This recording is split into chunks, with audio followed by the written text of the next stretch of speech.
마음을 엽니다. 지평을 엽니다. 불통의 시대를 넘어 새로운 아침을 엽니다. 신율의 출발 새 아침. 신율의 출발 새 아침 3부 순서 광고 듣고 시작합니다. 트랙스타 시작! 국민 모두 함께 하나, 둘, 셋, 넷. 21번 크게 마시고 가슴을 활짝 펴세요. 한 걸음, 두 걸음, 국민 모두 함께 걸어가요. 지금까지의 아웃도어를 넘다. 대한민국 국민이라면 스타, 트랙스타. 여보세요? 대리운전이죠? 저 배우 박소연인데 소문 듣고 전화했어요. 2588 기사님 빨리 보내주세요. 좌우로 정렬 좌우로 정렬 2588 2588 좌우가 같네 좌우가 같아 2588 2588 대리 부르셨죠? 어머 기사님 세상에 이런 일이 2588 2588 굿네이버스 홍보대사 고아라입니다. 민균의 4남매 이야기 들어보실래요? 찬바람이 송곳같이 파고들던 낡은 흙집. 민균의 4남매는 전기장판 하나로 추운 겨울을 견뎌야 했습니다. 하지만 좋은 이웃들의 나눔이 아이들에게 포근한 겨울을 선물했네요. 추위를 거뜬히 막아주는 따뜻한 집. 아이들의 웃음소리가 멀리 멀리 퍼져갑니다. 우리 아이들의 행복한 변화 누가 만들까요? 저 고아라와 함께 여러분이 좋은 이웃이 되어주세요. 후원 문의 1599-0300 굿네이버스. 사장님들은 고민이 많다. 우리 가게 와이파이 설치해야 하는데 카드 결제기는 어떡하지? CCTV도 달아야 하는데 올레비즈 성공팩에 맡기세요. 사업에 필요한 IT 서비스를 한 번에. 거기에 휴대폰 통신비 할인까지. 올레비즈 성공팩. 문의 1588-0114 올레. 쉐보레 크리스마스 특보입니다. 12월 한 달 내내 쉐보레 전시장에선 선물이 펑펑 쏟아질 예정입니다. 더 넥스트 스파크를 100분께, 삼성 기어 S2 스마트워치를 1000분께, 방문만 하면 선물을 준다니 지금 쉐보레 전시장으로 꼭 오셔야겠네요. 전시장 및 홈페이지 참조. Chevrolet, find new roads. 부인, 목욕물 데워놨어? 네. 가서는 줄 조심하고. 네. 문제 있으면 애에서 신청하고. 네. 아니 손끝도 까딱 안 하고 어째 네네네만 하시오? 귀뚜라미가 다 알아서 해요. 3월 인터넷으로 인한 상상도 못했던 기술. 대한민국 IoT 보일러 귀뚜라미. 심지어 실내 온도 조절기만 바꾸면 돼요.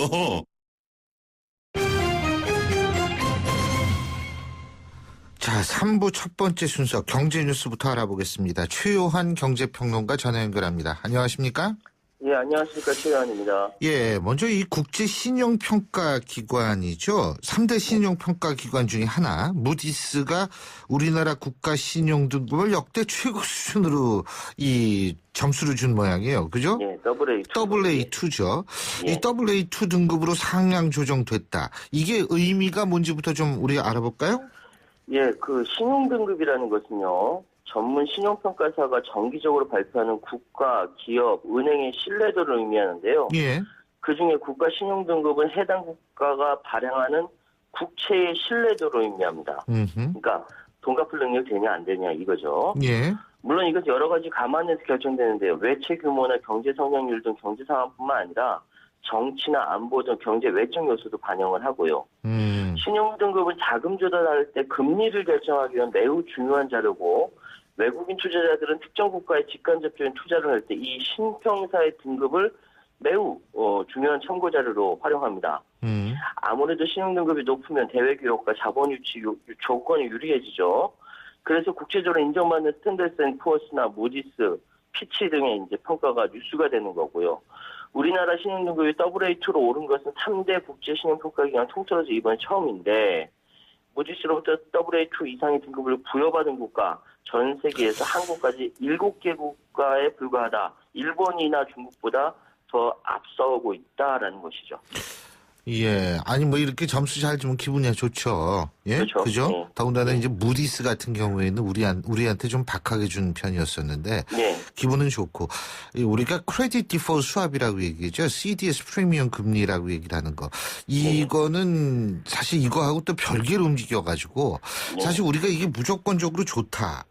이거 아니라고 얘기하는 경우도 있고, 또 우리가 실제적인 예로 외환위기 직전이죠. 1997년 8월에도 우리 신용등급이 상향된 적이 있다고 그러더라고요. 그렇습니다. 예. 그러니까 예. 이 무디스의 평가가 이번 역대 최고 수준의 신용 등급이기도 하고요. 하지만 일부에서는 이건 의미 부여하기 힘들다 이렇게 지적을 하고 있거든요. 예. 말씀하셨던 대로 IMF 외환위기 당시 신용평가사들이 아니 우리 신용등급 높여놓고서 왜 IMF냐라고 했을 때 우리는 미래를 예측하지 못한다 이렇게 변명했거든요. 맞는 얘기죠. 코에 걸면 코걸이, 귀에 걸면 귀걸이라서 그렇지. 그렇죠. 예. 신용평가사들은 과거 통계치를 평가를 할 뿐이기 때문이다라고 얘기하는데 일부는 그래서 2015년과 1997년 직전 상황을 대자뷰같이 닮았다라고 얘기합니다. 그러니까 이제 1995년도에도 스탠더드 앤 푸어스가 한국 신용등급을 A+ 긍정에서 AA- 그러니까 안정으로 상향 조정했고요. 올해도 한국 신용등급을 A+에서 AA- 상향 조정했다. 무디스도 이거 AA2로 상향했는데 중국이나 일본에 비해서 높게 평가된 것이다. 물론 이게 97년 상황과 다른 것은 당시는 우리 외환 보유고 여기에 대한 개념도 없었고 유동성 위기 겪었지만 최근에 외환 보유고 충분해서 급격한 외환 유동성 위기는 올 가능성이 낮다 이렇게 얘기하고 있고요. 하지만 위기가 터지면 정신을 차리고 변화를 하겠지만 개구리가 이제 흔히 비유하죠. 서서히 끓는 물에 죽는 것처럼. 우리 또 최현 평론가께서도 그 개구리, 요새는 개구리가 인기예요. 안철수 의원도 개구리 얘기하더니. 그 말입니다. 예. 서서히 다가오는 위기가 더 위험하다 이런 목소리 나오고 있거든요. 해법은 백가쟁명입니다. 그러니까 성장성이 떨어진 만큼 성장 동력을 다시 회복해야 되는데 이 성장성을 회복하는 방안에 대해서는 무수하게 많은 이야기들이 있는 거죠. 그러니까 사실은 이것들이 해석에 관한 문제거든요. 그러니까 해석보다 더 중요한 것은 실제 상황이 아닌가 이런 생각이 들어요. 맞습니다. 그렇기 때문에 좀 사실 우리가 여기에 너무 좋아할 필요가 없는데 어쨌든 무디스 발표에 대해서 최경환 경제부총리도 한마디 했어요. 네, 그렇습니다. 최경환 부총리 무디스의 이번 국가신용등급 상향 결정은 미국 금리 인상 등 불안이 확대되는 데 대해서 우리 경제를 차단하는 방어벽과 같은 역할을 할 것이다. 이렇게 기대의 목소리를 냈는데요. 사실 말씀하셨던 AA2 등급은 한국이 지금까지 한 번도 받아보지 못한 최고 등급이고 무디스가 투자 적격 등급 중 한국이 유일하게 상향됐다. 이렇게 강조를 했고요. 또 무디스가 우리나라에 대해서 좀 박하게 접근했고요. 그렇죠. 그동안에. 최근 일본이나 프랑스 등 선진국으로부터 이제 사우디, 브라질 등 모두 다 하향됐다는 것도 이제 최경환 부총리는 강조를 했습니다. 그러니까 거의 우리나라가 유일하게 상향 조정된 거 경제 펀더멘털이 다른 나라면 거의 다르다. 해외가 인정했다 이런 이야기인데요. 일각은 또 이제 무디스 신용 등급이 상향 조정한 것은 국채 상환 가능성을 가장 우선시한 평가다. 그 나라 경제 상황이나 방금 교수님께서 말씀하셨던 것처럼 실물 경제 그런 건 크게 고려 대상이 아니다. 올해 우리나라 경제 성장률 2.7%다. 내년 3% 달성 쉽지 않다. 이거 의외의 평가 아니냐? 이런 얘기 많은 거예요. 그렇죠. 그리고 실제로 무디스는 내년에 우리가 선진국 이상 가는 경제 성장을 하겠다 이렇게 평가를 했다는 얘기도 있던데. 근데 어쨌든 그래서 그런지 모르지만 최경환 경제부총리 같은 경우에는 이번 국가신용등급 상향 조정에 대해서 박근혜 정부 3년의 경제 성과의 평가다. 이렇게 얘기까지 하고 있지 않습니까? 네, 그렇습니다. 최 부총리 입장에서는 그렇게 이야기하는 게 입장은 이해가 됩니다. 어쨌든 우리나라가 대외 재정 부분의 건전성 유지를 해나가면서 경제 활성화와 구조 개혁을 지속적으로 추진하고 있는 우리 성과를 높이 평가한 결과다 이렇게 설명했거든요. 그러니까 미국의 금리 인상 시작으로 금융시장의 변동성이 확대되는 상황에서 우리 경제에 방어막 같은 역할을 하게 될 것이다 얘기했고 이것이 바로 박근혜 정부 3년의 경제 성과 평가다. 누누이 강조했는데요. 일단은 무디스는 신용등급 상향 요인으로 구조개혁의 가속화, 하향 요인으로는 현재 추진 중인 구조개혁의 후퇴, 구체적으로 명시하고 있다. 이건 뭔 얘기냐면 현재 입법화가 지연되고 있는 여러 가지 경제활성화 법안에 대해서 압박을 주는 메시지다. 이렇게 해석이 됩니다. 상향 결과가 긍정적으로 이해됐으면 좋겠는데요. 이게 3년 경제성과 평가로 이야기한 현재 상황이 미국 금리 인상이나 중국 경기 둔화나 좀 먹구름이 너무 짙게 깔려 있는 거 아니냐 이런 말들이 많죠. 예. 사실 여기에 대해서 지금 할 말은 많은데 어쨌든 다른 나라 잠깐만 얘기해 보죠. 다른 나라는 이거 어떻게 된 거예요 지금? 이게 지금 이제 프랑스 신용은요. 프랑스 신용 등급은 AA1에서 AA2로 한 단계 강등당했고요. 그러면서 이제 뭐 등급 전망은 부정적에서 안정적으로 높아졌다. 이게 그러니까 앞으로 1년에서 1년 6개월 동안 등급이 바뀌지 않는다. 예. 그렇다라는 얘기고요. 또 이건 이제 이탈리아 같은 경우는요. 3단계나 하향 조정당했습니다. 그러니까 장기 이 자금 조달 리스크가 증가했다. 예. 그래가지고 AA2에서 A2로 이제 3단계나 하향 조정했는데, 근데 웃긴 건 뭐냐면 이런 평가에 대해서 이탈리아 사법당국이 스탠다드 앤 푸어스나 피치를 상대로 제소를 했다는 거죠.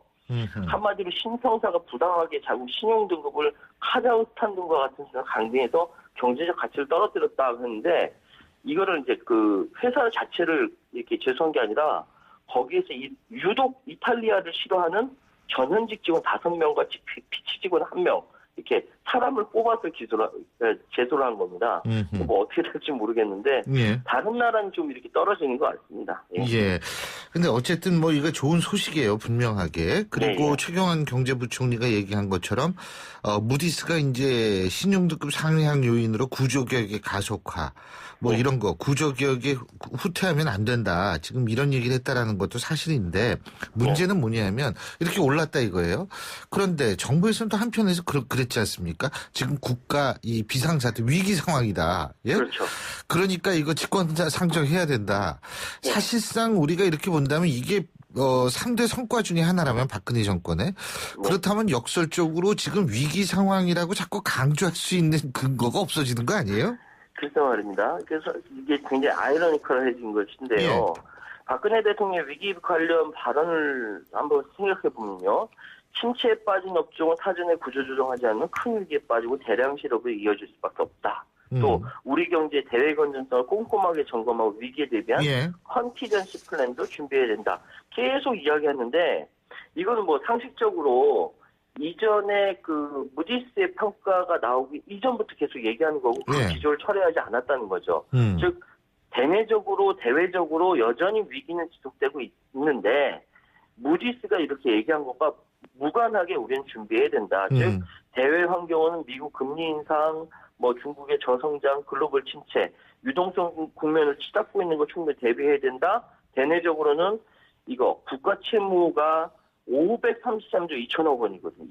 이자 비용만 17조 3천억 원이거든요. 더군다나 가계부채와 900조 원의 공격부채, 이거 부채 리스크 굉장히 큰 겁니다. 이 상황을 무디스와 연결시키지 않겠다라는 의지고요. 그래서 이번에 경제활성화 법안 이번에 입법해야 된다라고 강조하는 차원에서 이야기하는 걸로 이해됩니다. 사실 위기 상황은 위기 상황이죠. 거기에 대해서는 모든 국민들이 다 동감을 할 겁니다. 피부로 느끼는 경제가 너무 안 좋으니까. 그래서 이것이 지나치게 성과다라고 강조하는 것도 사실은 좀 신중해 볼 필요가 있지 않을까 해서 여쭤본 거고. 자, 정리해볼까요? 오늘 얘기? 자, 가계와 기업의 부채가 사상 최고를 기록하고 있는 상황에서 국가 신용등급이 또 사상 최고라니까 많은 국민들이 헷갈릴 수가 있는데요. 사상 최고가 2개네. 예. 신평사들이 가장 많이 보는 지표는 국가 부채 규모와 상환 능력인데 어쨌든 뭐 모든 부분에 있어서 두 가지 양면성이 있는 거죠. 정부가 지출을 확대하면 가계와 기업의 빚 증가가 억제되지만 만약에 정부 지원을 받아 생활비 운용비를 충당하죠. 근데 반대 지출을 줄이면 가계와 기업의 빚이 늘어나죠. 금융권에서 돈을 빌리니까요. 이렇게 모순이 생기는 것이 바로 뭐와 관계되냐면 내수 회복과 관계가 됩니다.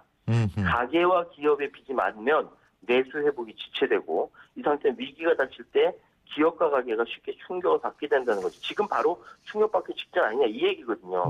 어쨌든 지금 국가 신용등급이 낮으면 뭐 모두에게 고통되는 부분도 있습니다만 높다고 하니까 양쪽의 장단점을 잘 이렇게 좀 조율해서 리스크 관리가 그 어느 때보다 필요하다 이렇게 말씀드릴 수 있겠습니다. 예, 오늘 말씀 잘 들었습니다. 고맙습니다.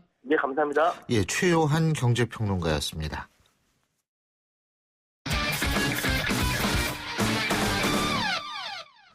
스포츠 소식 알아보겠습니다. 최동우 스포츠 평론가 전화 연결되어 있습니다. 안녕하십니까? 예, 안녕하세요. 예. 야, 참 반가운 소식이 있어요. 이청용 선수 말이에요. 예? 예. 한 4년, 근 5년 만에 드디어 골을 터뜨렸네요. 예? 예, 그렇습니다. 이 크리스탈 팰리스 이청용 선수, 이 프리미어리그 정규리그였습니다. 스토크 시티전에서 골도 그냥 골이 아니고 결승골을 터뜨렸습니다. 이 크리스탈 팰리스가 스토크 시티를 2대1로 이겼고요. 어제 이 후반 36분에 교체 투입됐는데 43분에 결승골 뽑아냈고 올해 초 그러니까 지난 시즌에 이 크리스탈 팰리스로 이적했는데 이적 이후에 크리스탈 팰리스에서 첫 번째 골입니다. 근데 사실 이게 더욱더 좀 반가운 게 이적한 다음에 주전 경쟁에서 좀 밀려났잖아요. 그죠? 예, 그랬죠. 예, 그래서 어제 골로 인해서 좀 상당히 좀 입지가 회복됐으면 좋겠어요. 예, 저는 이제 그러기를 바라는데요. 이천유 선수 보면은 참 안쓰러운 모습이 없지 않아 있습니다. 왜냐하면은 이 볼튼 원더러스에서 이 크리스탈 팰리스로 이적한 건데 이 볼튼 원더러스에서 맹활약을 했었거든요. 이때 이 닐 레넌 감독이 이청용은 환상적인 선수다 이렇게까지 얘기할 정도였었는데 이 활약을 바탕으로 해서 이 크리스탈 팰리스로 이적했는데 이적 이후에 주전 경쟁에서 밀려난 겁니다. 그런데 이 주전 경쟁에서 밀려날 때에 좀 해볼만하면 유난히 이청용 선수가 부상을 좀 많이 당했던 선수였었거든요. 근데 부상 때문에 제 실력을 발휘하지 못했는데 이런 사연이 있었기 때문에 이 4년 8개월 만에 이 프리미어리그 정규리그에서 터진 골이 더 반갑게 느껴지는 거죠. 예, 어쨌든 참 잘했어요. 예. 이제 주기를 점점 좀 줄여야죠. 1년에 한 2골은 넣어야죠. 그죠? 예. 자, 근데 손흥민 선수 말이에요. 어제도 교체 출장했다 그러는데 후반 45분에 교체 투입이 됐다. 아니 다 끝나서 무슨 교체예요? 예? 이게 도대체 어떤 뜻인지 저도 좀 아직 잘 모르겠거든요. 이 토트넘의 손흥민 선수가 어제 이 사우스햄턴전에서 후반 45분에 교체 투입됐고요. 단 4분 동안 뛰었습니다. 최근 3경기에서 연속 교체 출전이거든요. 근데 문제는 이 지난 6일에 웨스트 브롬위치전에서 후반 20분, 또 14일에 뉴캐슬전에서 후반 24분, 그리고 어제 이 사우스햄턴전에서 후반 45분에 교체 출전됐는데 이 갈수록 출전 시간이 좀 줄어들고 있다는 거거든요. 아니 그동안 잘 뛰지 않았어요, 손흥민 선수? 잘 뛰었죠. 잘 뛰었는데 이 잘 뛰었을 때에 하고 지금의 이 포체티노 감독의 전술의 변화가 좀 눈에 띄거든요. 이 뭐냐면은 손흥민 선수가 이 토트넘에 입단 이후에 유로파리그에서 2골 뽑아내고 또 이 크리스탈 팰리스전에서 결승골 뽑아낼 때까지는 이 포체티노 감독이 측면 공격을 강조했고요. 그래서 측면 공격수로 손흥민 선수를 잘 활용을 한 겁니다. 손흥민 선수도 부상 때문에 출전을 못했었거든요. 그 사이에 측면이 아닌 중앙 공격을 중시하는 쪽으로 전술 변화를 가져갔는데 이러니까 좀 더 시너지 효과를 나타내면서 좀 더 많은 재미를 봤다는 거죠. 근데 현재 이제 중앙 공격 위주로 전술을 운영하다 보니까 이 손흥민 선수 이외에도 뭐 나세르 샤들리나 안드로스 타운젠드 같은 측면 공격수들도 출전 기회를 잡지 못하고 있는 실정입니다. 예, 그렇군요. 참 이 부상 때문에 그렇구나. 이 류현진 선수는 어떻게 재활이 잘 되고 있습니까? 어제 이 MLB.com하고 인터뷰를 했는데 이 현재 굉장히 자신감을 표시하고 있습니다. 이 류현진 선수의 얘기로 이 마운드 피칭 빼고는 모든 것을 현재 내 맘대로 할 수가 있다. 이렇게까지 얘기를 했거든요. 이 스프링 캠프까지는 모든 준비를 마치고 내년 시즌 개막전 때부터 선발 로테이션에 합류하는 것이 목표다. 이렇게 얘기를 했는데 현재 재활 과정은 한 36.6m 거리에서 캐치볼을 실시하고 있습니다. 그렇군요. 마지막으로 우리나라 한국 시리즈에서 두산을 우승으로 이끈 니퍼트 선수 말이에요. 아직 계약 못했다고 그러네요. 한국 시리즈에서 두산이 우승하는데 결정적인 역할을 했죠. 근데 아직 계약을 못했는데 고민이 있습니다. 이 페넌트 레이스 정규 시즌에서 니퍼트 선수가 이 부상 때문에 활약을 많이 못했었거든요. 그러니까 두산 구단 입장에서 보면은 연봉 감소 요인이라고 얘기를 하는 거고요. 반면에 니퍼트는 그래도 한국 시리즈 우승에 결정적인 역할을 했으니까 인상을 해달라. 이 간극의 차이가 아직까지는 좁혀지지 않고 있습니다. 예, 오늘 말씀 잘 들었습니다. 고맙습니다. 예, 고맙습니다. 최동훈 스포츠 평론가였고요. 신율의 출발새 아침 3부 순서는 여기서 줄입니다. 잠시 뒤 4부에서 뵙죠. 경제 사회적 약자의 고통을 덜고 사회 양극화 문제를 해소하기 위해 서민금융지원제도가 여러분의 희망의 디딤돌이 되겠습니다. 주거, 교육, 노후 대비 등 다양한 맞춤형 서민금융 상품 지원과 국민행복기금 채무 조정 등 신용회복에서 고용, 복지 연계 등을 통한 자활 지원까지 대한민국의 모든 서민들을 위한 서민금융 서비스로 언제나 서민들의 따뜻한 보금자리가 되겠습니다. 행복한 서민경제, 행복한 대한민국. 이 캠페인은 희망의 디딤돌 국민행복기금 캠코와 금융위원회가 함께합니다. 날카로운 분석, 내일을 보는 시선, 신율의 출발 새 아침. 신율의 출발 새 아침 4부 순서 시작할 텐데요. 여러분들 방송 들으시면서 여러분 궁금하신 점이나 의견 주실 분 있으시면 언제든지 샵 0945, 샵 0945로 문자 주시면 됩니다. 물론 50원의 유료 문자입니다. 하지만 항상 여러분의 의견 기다리고 있죠. 자, 광고 듣고 오겠습니다. 인터넷을 누르고 검색창에 입력하고 홈페이지 하단을 전화번호 어디나? 전화번호 이건가? 복잡해! 지역번호와 114만 누르세요. 114 번호만 누르면 검색보다 쉽다 빠르다. 114. 핸드폰에선 꼭 지역번호 누르고 114. 저예요. 대성 보일러 모델 김성령. 가스비 대성 S라인 보일러라면 어렵지 않아요. 스마트폰에 손가락만 까딱하면 가스비 걱정 안녕. 대성 S라인 콘덴싱 기술과 IoT 기술이 만나 가스비 초간단 절약. 대성 S라인 IoT 보일러. 우리 아빠는 엄청 빨리 달린다. 우리 엄마는 전화하면서 운전할 줄 안다. 그럼 안 되는 거 아니니? 아이들을 위해 처음부터 끝까지 안전운전 해주세요. 끝까지 마무리하는 현대해상. 가입 시 유의사항을 꼭 확인하세요. 사장님들은 고민이 많다. 우리 가게 와이파이 설치해야 하는데 카드 결제기는 어떡하지? CCTV도 달아야 하는데 올레비즈 성공팩에 맡기세요. 사업에 필요한 IT 서비스를 한 번에. 거기에 휴대폰 통신비 할인까지. 올레비즈 성공팩. 문의 1588-0114. 올레. 쉐보레 크리스마스 특보입니다. 12월 한 달 내내 쉐보레 전시장에선 선물이 펑펑 쏟아질 예정입니다.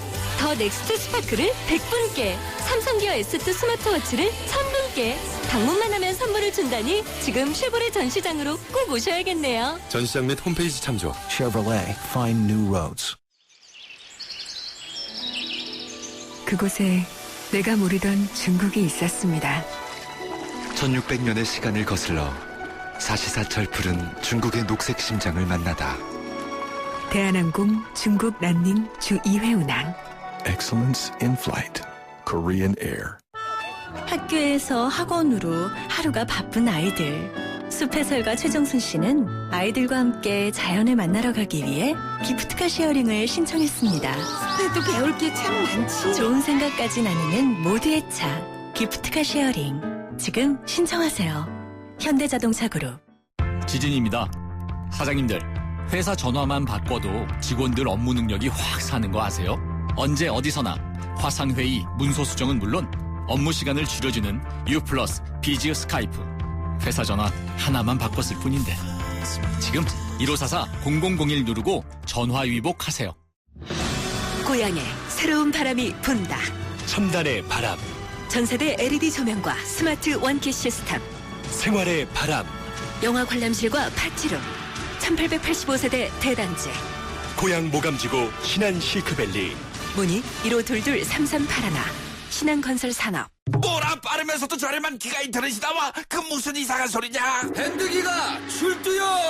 속도는 기가라 빠르고 요금은 휴대폰이랑 묶어서 저렴한 밴드기가. 속도에서 요금까지 기대 이상. 밴드기가. 기가 인터넷도 이상하자. SK 브로드밴드. 가입 문의는 1062요.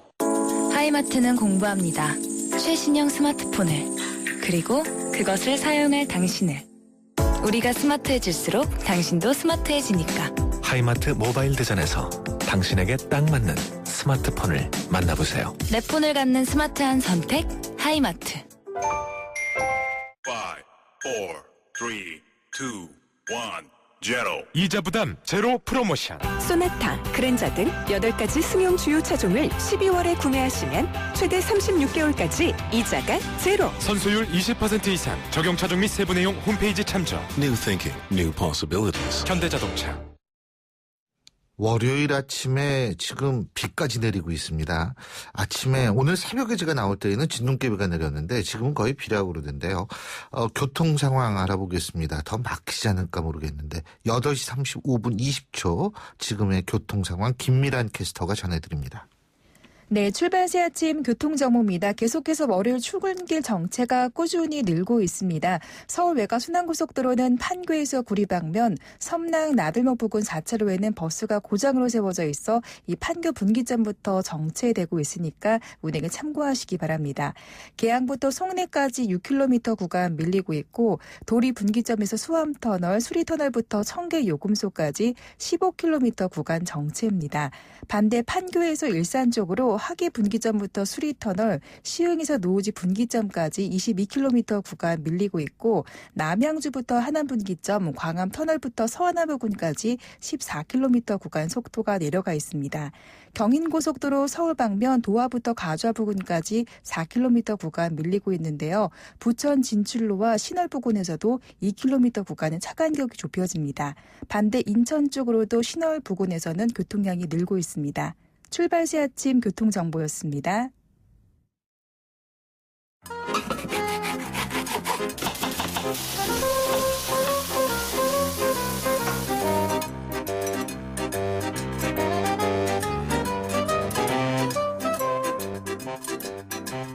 정치 쿡방 식사 한번 합시다. 이 먹방의 시대. 특히 민심에서 멀어진 정치를 맛있게 만들어드리는 시간이죠. 정치 쿡방 식사 한번 합시다. 정말 입맛 돌게 정치를 만들어 보고 싶습니다. 오늘도 함께할 두 분의 정치 셰프 소개해드리겠습니다. 청와대 홍보기획비서관을 지내셨죠? 위덕대학교 이상휘 부총장 나와 계십니다. 어서 오십시오. 예, 반갑습니다. 정치 셰프 이상휘입니다. 예.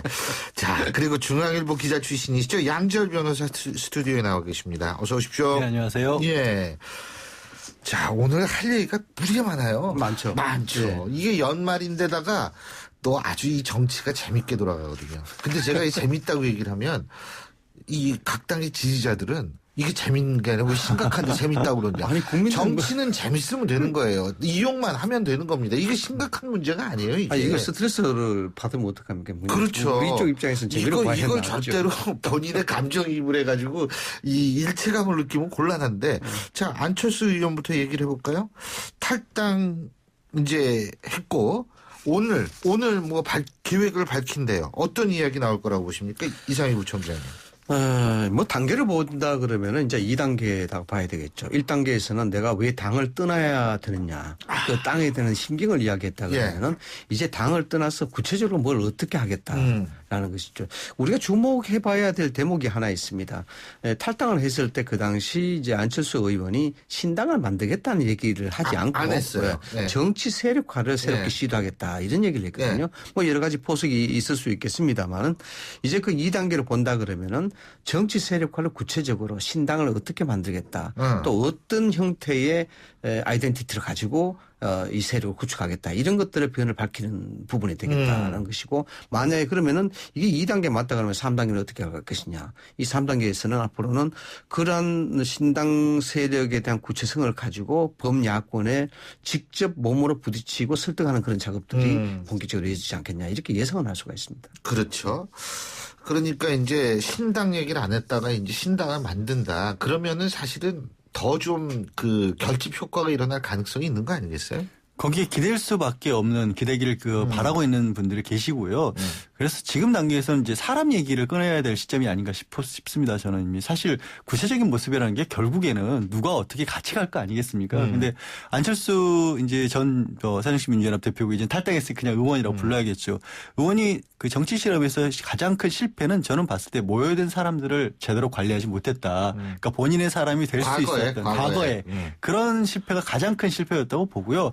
그거는 뭐냐면 예전에 기업을 운영할 때는 본인의 뜻 그대로만 다 운영하면 됐지 않습니까? 그리고 컴퓨터 다루듯이 수학적으로 공학적으로 뭘 했으면 됐는데 답이 나오는 거에 주로 종사를 하셨지. 이제는 답이 안 나오죠. 이게 공대는 다 답이 나오거든요. 그렇습니다. 그러니까 이게 논리적으로 답이 안 나오는 정말 살아있는 생물이라고 흔히 하는 표현처럼 그런 단계인데 그걸 같이 해나가려면 사람 손 잡는 거거든요. 그래서 누구 손을 어떻게 잡겠다라는 정도의 모습을 좀 보여줘야 앞으로 지금까지는 사실 개인 지지도 아니겠습니까? 근데 신당으로 안철수 신당으로 바뀐다는 건 누구랑 함께 갈 것이냐. 이걸 예. 밝혀야죠 이제는. 아니 제 예. 고종사촌 형이 있는데 공대 출신이에요. 근데 이 형은 맨날 저한테 그래요. 야, 니네는 궤변으로 먹고 사는 거야. 어? 그 이게 답이 나오는 사람들 입장에서 볼 때는 답이 안 나오는 이쪽이 답답해요. 진짜. 그렇죠. 예. 아니, 그런 논술고사가 어려운 거 아닙니까? 아 그렇죠. 예. 맞습니다. 근데 부총장님. 예. 추가 탈당 김동철 의원 나왔으니까 더 나올까요? 네, 당초 우리가 예상을 할 때. 김한길 대표도 심상치 않은 심상치 않죠. 전 충분히 사전에 안철수 의원이라든가 김한길 의원 전 대표 관계는 뭔가 모종의 좀 협상이 있었지 않나 하는 그런 네. 생각을 유추를 해볼 수가 있습니다. 당초 우리가 예상을 했었습니다만 급격하게 그렇게 탈당 러시아는 이루어지지 않을 것이다 예상을 했었거든요. 그에 대한 이유는 간단합니다. 급격하게 이것이 전략적 차원에서 고려가 됐다 그러면 급격하게 탈당이 이루어지게 되면은 새정치도 그러한 탈당에 대한 후유증을 추스리기가 굉장히 쉬워집니다. 그러나 이 탈당이 순차적으로 이루어지게 되면은 새정치가 받는 타격 또 문재인 당대표가 받는 타격은 점점 더 세지고 여기에 대한 효과는 신당 쪽으로서는 굉장히 더 커지는 그런 반비례적 효과를 생각할 수가 있죠.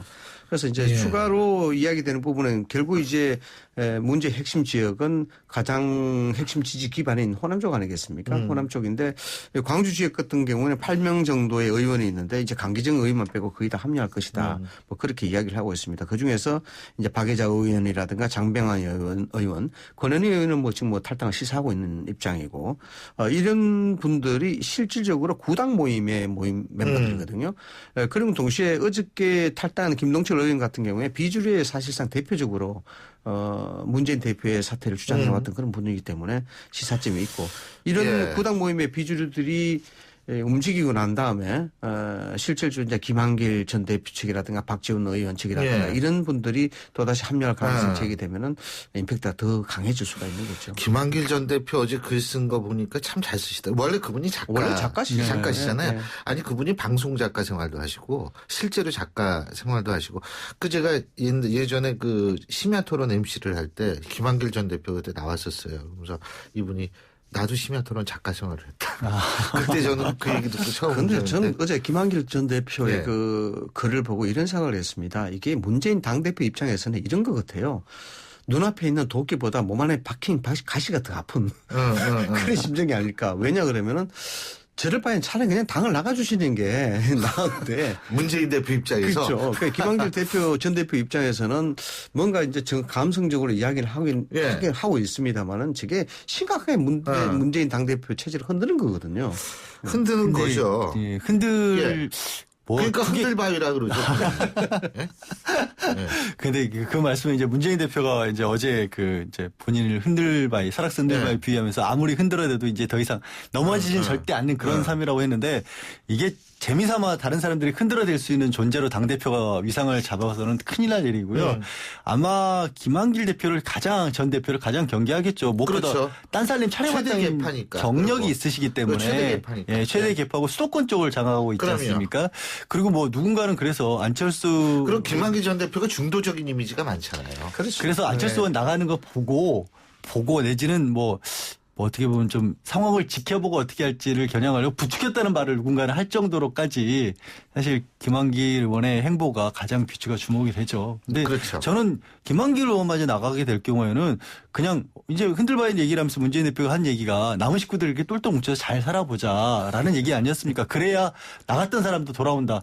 근데 김한길 의원이 나가버릴 정도가 돼버리면요 남는 게 없을 것 같아요. 근데 저는 사실은 그 인선에 문제가 있다고 보는 게 정책위 의장이라든지 이런 분들 물론 훌륭하신 분들이에요. 근데 이목희 의원 같은 분은 굉장히 존경하는 정치인 중에 한 분인데 훌륭하시더라도 딴 사람이 볼 때는 친노 쪽으로 그렇죠. 이 인선을 한 거 아니냐라는 의혹을 살 수가 있고 이거는 똘똘 뭉치는 게 아니에요. 이거는 이게요. 이렇게 생각하시면 좀 어떨까 싶은데 친노 즉 그 문재인 당대표 체제는 지금 새정치연합은 백화점식의 상품을 파는 잡화점에서 완전 전문점으로 가겠다는 그런 의지가 분명히 보입니다. 왜냐 그러면 당이 그렇게 안철수 의원이 뛰쳐나가고 이런 내일이 극심한 극단적 상황까지 갔는데도 불구하고 인선 자체에서 친노 친문 일색으로 간다는 그 자체는 이미 우리는 우리 색깔대로 가겠다는 의지를 강하게 내비친 거거든요. 그걸 선언을 하게 되면 문제가 되지만은 선언을 하지 않고 이제 인사로 지금 내보인 거 아니겠습니까? 그렇기 때문에 때문에 김한길 전 대표 등 비주류가 선택을 빨리 할 수밖에 없는 그런 상황을 지금 만들어 놓고 있는 거다. 이렇게 봐야 되는 것이죠. 자, 이거 정치 국방이니까 밥 얘기해야지. 저기 밥 먹을 시간 안철수 의원하고 문재인 대표는 뭘 먹어야 됩니까? 저 같으면 그냥 겨울이라도 빙수 먹고 싶을 것 같아요. 너무 답답해요, 그냥. 네? 저는 안철수 의원에게 추천해드릴 메뉴만 하나 생각을 해봤습니다. 이제 월남쌈이라고 많이 자주 드셔보셨죠? 뭐 자주는 안 먹고요. 그러니까 몇 번 먹어봤어요. 그러니까 월남쌈. 럭셔리한 음식을 많이. 월남쌈은 럭셔리한 음식이 아닌가요? 아니, 제가 고른 이유가 있습니다. 뭐냐면 이렇게 땀나시고 이미지가 럭셔리. 럭셔리. 우리랑 좀 다르잖아요. 아니 월남쌈은 그런 음식이 아닌데 아니래잖아요. 베트남 쌈이죠. 말씀하시죠. 근데 막상 베트남 가면 그다지 이게 유명한 음식이 아니거든요. 근데 월남쌈은 베트남에서 그러니까 망명을 해서 호주에 정착을 했던 이민자들이 거기서 만들어 먹기 시작한 게 호주에서 히트를 친 거예요. 그러니까 쉽게 말씀드려서 고향 땅에서 환대를 못 받았는데 밖에 나가서 살림을 차렸더니 성공한 음식이 월남쌈이거든요. 그래서 제가 안철수 전 대표에게 이걸 권해드리고 또 한 가지 특징이 뭐냐면 아시겠지만 월남쌈이라는 게 여러 가지 식재료를 갖춰놓고 자기 입맛에 맞춰서 조금씩 싸서 먹을 수 있도록 한 거 아니겠습니까? 그쵸. 이거를 안철수 의원이 성공을 하려면 지금 말씀하신 문재인 대표가 그 부분에 좀 실패를 하셨던 부분 자기가 아니지라도 다양성을 갖춘 사람들을 다 쌈을 해서 먹을 수 있도록 만들어줘야 안철수 의원이 성공할 수 있다. 그 두 가지 위해서 안철수 의원에게 월남쌈을 한번 만들어 보시라고 추천해드립니다. 그거 참 우리 부총장님은 저는 뭐 그렇게 비싼 음식은 아닌 것 같은데 저는 이렇게 봅니다. 지금 야권의 지형이 이렇게 심각하게 흔들리는 것은 긍정적으로 보면은 자이든 타이든 어떤 형태든 야당이 개혁에 나서고 있다. 혁신이 되고 있다. 이렇게 본 면이 굉장히 긍정적일 것 같아요. 음식 중에 뭐 여러 가지 음식입니다만 그 생선 중에 가장 가치 없는 생선이 뭐냐 그러면 곰치라는 생선입니다. 곰치라는 생선이 아주 못생겼고 고기 살도 흐물흐물하기 때문에 찜도 못해 먹고 구워 먹기도 못하고 그래서 옛날에 어부들이 바다에 나가서 곰치를 잡으면 굉장히 재수없는 고기로 취급을 했습니다. 그래서 거의 다 버리는 고기죠. 그런데 요즘같이 쌀쌀한 겨울에는 특히 연말연시에 송년회가 많지 않습니까? 술을 한 잔 먹고 가장 해장하기 좋은 국이 뭐냐? 곰치국이죠. 거기에 고춧가루 풀어서 아주 연한 고기를 마시는. 술도 별로 안 드시면서 그냥 해장국 얘기를 하시는 걸 보면은 저도 참. 정말 뭐 요즘 같은 송년 때는 뭐 술이 찌들기 때문에 아침 새벽에 먹는 그 곰치국 한 그릇이 굉장히 맛이 뛰어난 것이죠. 이게 뭐냐 그러면은 우리가 흔히 혁신 개혁이라고 이야기하는데 혁신 개혁에 대한 부분은 중요한 내용이 중요하지만은 내용도 중요하지만은 무엇보다 중요한 게 사람이 중요한 겁니다. 새로운 사람이 갔을 때는 내용도 새로워지는 것이거든요. 그 인사를 할 때는 인사가 가장 중요한 것이 개혁을 하기 위한 것이 그 인사라고 이야기를 합니다. 안철수 의원의 입장도 그렇고 문재인 당대표 입장도 그렇고 지금까지 봐왔던 사람들을 곰치라고 생각했던 사람들이 있다면 다시 한번 봐야 된다라는 것입니다. 그런 사람들을 어떻게 잘 취하느냐. 여기에 따라서 그것이 정말 어느 쪽에서는 새롭게 나가는 어떤 새 출발이 될 수 있을 것이고 또 어느 쪽에서는 신당을 만드는 새로운 아주 구심점이 될 수 있는 것이다. 사람을 잘 봐야 된다.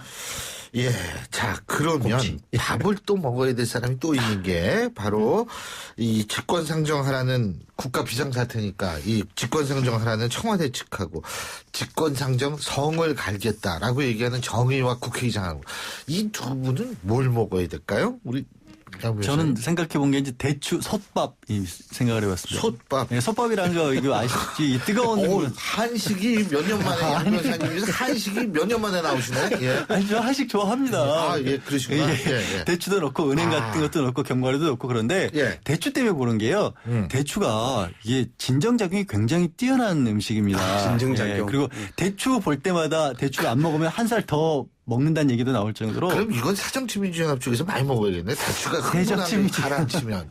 그것도 있고요. 지금 근데 말씀하시던 대통령과 국회의장 두 분 다. 그렇죠. 두 분도 감정적으로 굉장히 지금 심하게 계신 것 같고 대추가 또 굉장히 머리에 좋다고 합니다. 그러니까 비상 어떤 수단이 뭐 필요한 상황이라서 두뇌 예전에 주셔서 제가 사법시험 그 준비를 할 때 대추를 많이 먹었어요. 집사람이 항상 대추차를 끓여서 저한테 먹였었거든요.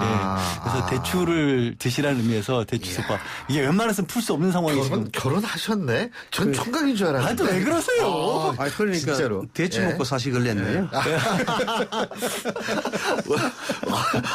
추워. 저기 왜 이렇게 갑자기 춥지? 우리 부총장님 뭐 어떤 거? 두 분 지금 급합니다. 네. 박근혜 대통령은 지금 뭐 나라 부채도 급격히 늘어가고 가계 부채도 천조가 넘어가는 그런 상황이고 그에 대한 뭐 여러 가지 이자 부담, 뭐 유가의 하락 이런 뭐 아주 곤란한 상황 아니겠습니까? 사실 지금 곧 있으면은 북풍 한 세를 몰아치는 추위가 닥치는데 지금 반팔에 입고 있는 입장에서 빨리 트롯이 필요한 입장이죠.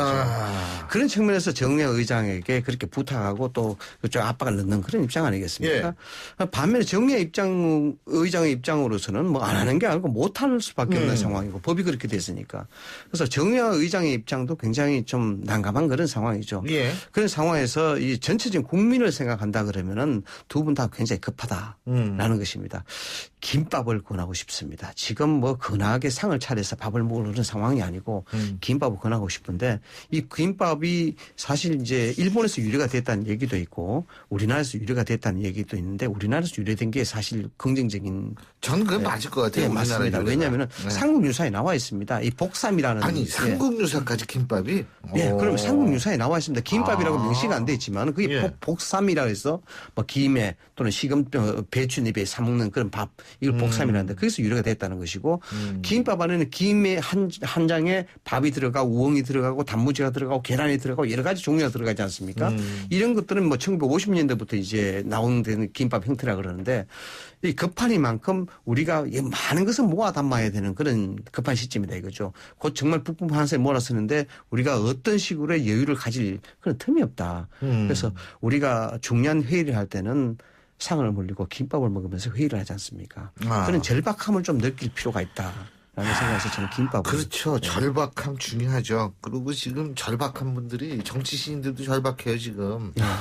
그리고 지금 새누리당 내에서도 친박과 비박 간에 있어서의 공천 룰을 둘러싼 갈등도 만만치 않은 것 같은데 유승민 의원도 외롭다고 얘기를 하고 한쪽은 진실한 사람이기 때문에 나가겠다 그러고 자, 이 친박과 비박에 있어서의 공천을 둘러싼 갈등 어떻게 보세요, 우리 양 변호사님? 저는 뭐 이게 국민 입장에서는 나쁘지 않다고 보는 게요. 어떻게 보면은 이제 그 야권이 워낙 분열해가지고 좀 지리멸렬이라는 표현까지 많이 듣다 보니까 한쪽으로 좀 일방적으로 치우치는 얘기가 좀 들었지 않습니까? 여권의 힘이라고 하는 게. 그런데 오히려 야권에서 안철수 의원 탈당이나 이런 부분들로 조금 새누리 입장에서 조금 쫓기는 듯한 그런 입장이 만들어졌고 그래서 친박 비박이 나눠져서 제대로 된 사람들을 찾을 수 있는 기회 진짜 국민 입장에서 진실한 사람을 찾을 수 있는 기회가 주어지겠죠. 누차 말씀을 드렸습니다마는 새누리당의 지지도는 굉장히 가벼운 지지도로 봐야 됩니다. 그만큼 새 정치가 못했기 때문에 반사이익이 더 컸다는 거죠. 지금 나오는 친박, 뭐 비박, 친윤 뭐 이런 식으로 계파가 나눠져 이야기되는 그 자체는 결코 보기 좋은 현상은 아닙니다. 왜냐하면은 일찌감치 개혁과 혁신을 서둘러야 되거든요. 그 개혁과 혁신은 정책적 아젠다도 중요하지만 사람도 굉장히 중요합니다.